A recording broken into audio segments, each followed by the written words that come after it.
Alors nous parlions tout à l'heure des drames de Toulouse et Montauban. On peut souligner qu'une enseignante à Rouen a fait une minute de silence à la mémoire du tueur.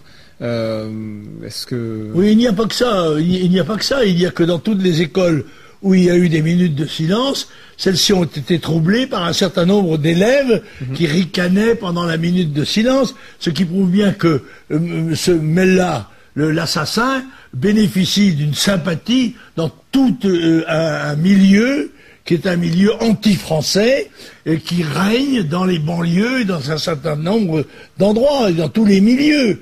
On le sait ça, mais encore une fois, on ne veut pas voir la vérité. On a peur, on avance, comme disait Madame Tribala dans son livre, les yeux grands fermés. Il faut dire la vérité aux Français, il faut dire le risque que court non seulement notre pays, mais l'Europe et même notre civilisation, qui sont menacées d'une submersion générale dans les années qui viennent par l'immigration massive et peut-être même par des insurrections qui se produiront comme ils se produisent dans d'autres parties du monde. Alors nos soldats ont été inhumés ce mercredi. Marine Le Pen, parmi d'autres candidats, a assisté à la cérémonie. Nicolas Sarkozy a fait un discours. Quelle a été votre impression générale sur tout cela? Oui, enfin, Mélenchon n'assistait pas. Hein. Voilà, évidemment. Il penchait plutôt de l'autre côté, lui. Cela étant, Marine y a été, c'est normal. Nos soldats ont été respectés et honorés, en oubliant quand même pour certains journalistes que l'un d'entre eux n'était pas musulman, mais catholique.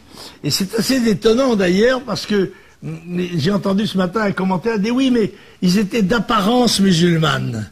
Et pourquoi d'apparence musulmane? Parce qu'on n'ose pas dire qu'ils étaient arabes. On n'ose pas parler de la race. Oui, attention, chut, ne dites à personne. Bon. Et d'ailleurs, il n'était pas arabe, il était kabyle en l'occurrence. C'était un kabyle chrétien. Ça existe.